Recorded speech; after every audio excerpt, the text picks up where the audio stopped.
Lads, the level of disrespect Arnold Allen and Mavsar Evelev received in their post-fight presser by Dana White was actually criminal. Listen to the way he speaks about their bout when the reporter asks them about their fight. Yeah.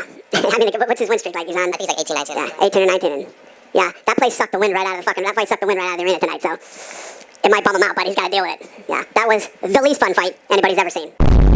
Now listen to the way he speaks about not only one of the worst title fights I've ever seen, but one of the worst fights in general I've ever seen. Bro gets so giddy and excited because he fucking just loves Raquel Bennington for some reason. She keeps winning. You stay in the middle of that octagon and you throw. You let your hands go. You don't get into the clinch with Myra. You know, it's just. But she won. I'm happy for her. She's been at this for a long time. She's had a lot of ups and downs. She's stuck it out, and she's a world champion now. Now I understand what you're gonna say. Well, Dana White's friends with Raquel, so he's obviously going to speak so highly of her. But call me a casual if you want, but that fight felt like two prelim fighters were going out there and scrapping for their UFC fucking contract. Not the bantamweight title, and it sounds so ridiculous when I say it to myself out loud.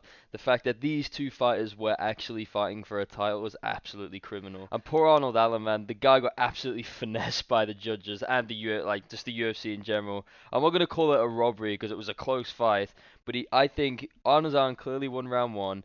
Evelev won round two, and then Arnold Allen took the third. And those knees that he landed on him, the 4 or 5 knees, they were completely legal. And I can't believe fucking big dumb Mark Goddard got in the way when Allen was literally probably 30 seconds away from finishing the fight and putting himself back in title contention. Now Allen has to go back to the fucking Apex and start fighting these shit NPC featherweights again, just to even get back in title contention. I just feel so sorry for the guy because realistically, if the fight was left to continue when he landed those knees, he would have finished Evelev. Literally, I reckon within the next 30, 45 seconds, because you even saw when, after he landed the knees and Mark Goddard like separated the fight, he was fucked. His head was completely busted up and he was just sat on the floor and he just looked absolutely finished. I just don't respect this grounded opponent rule, and I understand why it's in place, as like many commissions in the states won't allow for the UFC to put on fights if that rule isn't there. I don't know really. I'm trying to articulate it, but you understand what I'm trying to say. The UFC won't be able to host like events because they need these types of rules, and I understand that we need rules and stuff like that we need in the UFC, but I just think this one's ridiculous because we've seen it happen so many times, like, especially with the Petr Yan Aljamain Sterling fight. Aljamain Sterling was just dragging his hands across the floor, even in their, that might have been in their rematch, when he was just dragging his hands across the floor, moving backwards, and then Petr Yan couldn't touch him because he was fucking scared he was going to lose again by instant disqualification. UFC 297 was not a great card by any stretch. There was a few bright spark moments,